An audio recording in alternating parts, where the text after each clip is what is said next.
If you want to keep up to date with the latest channel activity, Destiny news, and dank memes, follow me on Twitter at Rickakis. What is up, guys? Rickakis here, and this is the definitive guide for how to increase your light level as fast as possible with the newly released Rise of Iron expansion, so that you can be prepared for the upcoming Wrath of the Machine raid. Remember, guys, if this video helps you, please remember to help me out by simply rating and especially sharing it, even if it's just telling a friend. So let's get started, and the first thing we need to explain is to very quickly go over how exactly the current light level leveling system works in Destiny.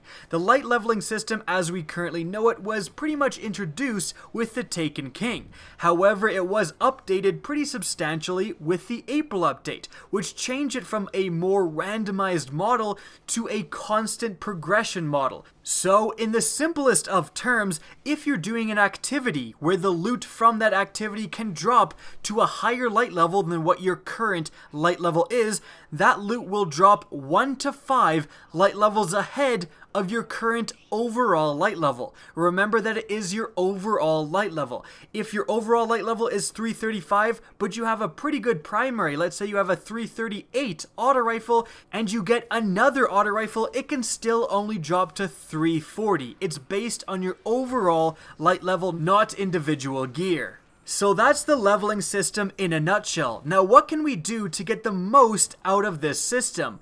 Well, the first thing is that you need to look for every single light level advancement that you can. Even an increase of a single light level in a piece of gear going from a 335 helmet to a 336 helmet is going to help. And the reason being is because if you imagine it like this, increasing your overall light level by just one level is going to increase the potential light level of all of the loot you can get. It can now all spawn one light level higher. And again, if you think of it that way, you can realize how important it is to edge every advantage you can. It builds upon itself. So the first tip I have for you guys is that immediately after the Rise of Iron releases, you need to take the approach of replacement rather than infusion. What I mean by this is that anytime you get any piece of gear that has a higher light level of your current gear, you need to replace it immediately. If you get a blue pulse rifle that's 337, replace your, for example, Grasp of Malok. I know your Grasp of Malok is going to be better than whatever that blue pulse rifle is, but you don't want to waste all of your resources on infusion, especially right off the bat. Once you reach a light level where the blues are pretty much not dropping anymore at that light level, then it makes a lot more sense to infuse your good gear up. But initially, you really just want to replace stuff with that higher light level gear to let you advance as quickly as possible, and again to not waste those resources on infusion. Another tip for you guys involves decrypting engrams at the Cryptarch. Now, what most people do, what 99% of you do right now, is that you go to the Cryptarch with, let's say, 10 blue engrams and decrypt all of them at once. You don't want to do this. You want to actually decrypt and check. Decrypt and check. And the reason being is because when you decrypt one of those engrams, if you get gear that's a higher light level, you should put it on. Because if you're able to advance one light level, the rest of those engrams will decrypt of a higher light level. So if you have 10 engrams and you're able to go from 335 to 336 because you decrypt, check, and then equip the first 3 engrams, let's say, so now you're 336, the rest of those engrams, before, if you weren't doing this, they all had the possibility to drop up to a 340 light level. But now, because you checked the first 3 and you're able to put them on and now you're 336, the rest of your engrams now can decrypt up to 341, which is more than if you were just decrypting all of them at once. Those two tips, replacing your gear whenever you can and checking after each engram decryption to try to advance as much as you can, are really the two baseline things that you should be doing if you're serious about gaining light level fast. Now let's talk about what activity you should be doing if you want to gain light level fast with the Rise of Iron.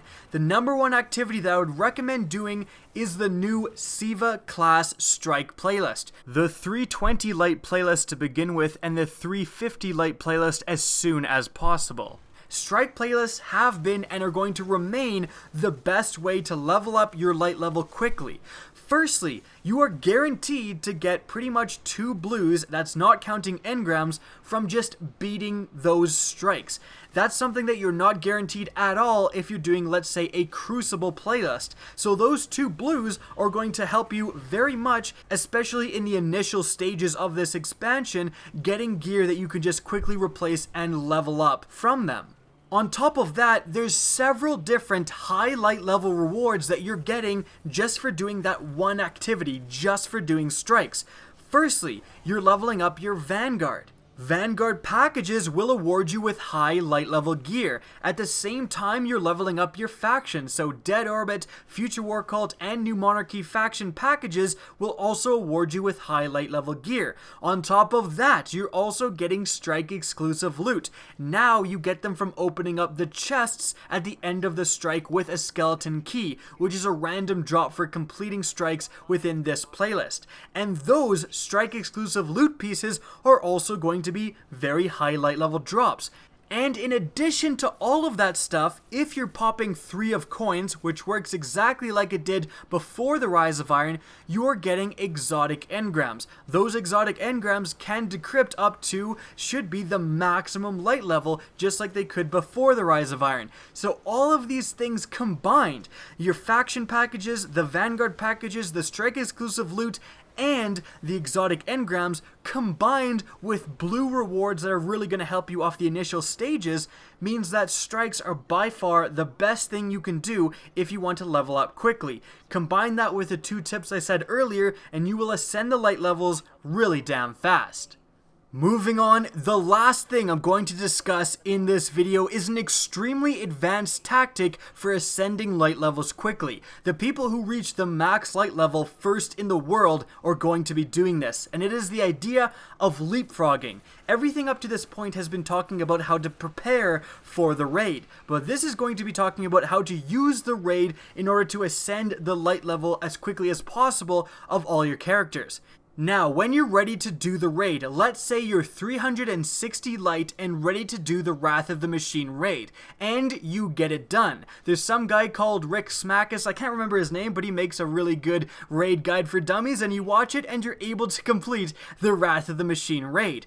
Well, you went in at 360, but you come out at 370 because of all of the new gear that you've gotten. That's pretty much going to be the case for almost everyone. Now, the most instinctive thing that a lot of players are going to do is they're going to equip that gear. Great, you have all that gear for your Titan, now it's time to do that raid for your Hunter. But this is actually not what you want to do. Upon completing that raid with your first character, transfer all of his gear, all of it, all of the highest light gear from that character to your next character, and then infuse it into your next character. That's because your Titan went in, let's say, at 360, came out at 370, as I've said. But if you transfer all the gear and infuse it, your Hunter, for example, will be going in at 370. And then when he comes out, because he's going to earn all new gear, he's going to be 375, for example. Transfer all the gear to your Warlock. That Warlock is going into the raid at 375 and coming out 380, for example. That is the idea of leapfrogging. Instead of dedicating the gear that you were rewarded to the character that actually got it, transfer all of that gear to your next character so that they are at a higher light level than what they would otherwise be. They're at the same light level going in as your other character was coming out. So again, you can utilize this to ascend light levels super quickly across all 3 characters. Now by the end of this, your last character is going to be a very high light level, likely the 385 maximum light level before the hard mode raid, and at that point all of the gear you're earning on that character is going to be around 385, and then you can transfer it to your other characters whenever you like. So that's going to wrap up the video, how to increase your light level as quickly as possible. Now remember, you don't have to do this. This isn't mandatory, By all means, if you just want to go through this expansion slowly, you're welcome to do that. But again, that's it for the video. I hope you guys enjoyed. If you did and want to see more Destiny content similar to this, don't be afraid to slap that subscribe button. If you want to get in touch with me and keep up to date with the latest channel activity, the best way is to follow me on Twitter. That's going to be linked in the description down below, as is my Twitch channel, which you can also follow. Again, I hope you enjoyed the video, and as always, have a good day.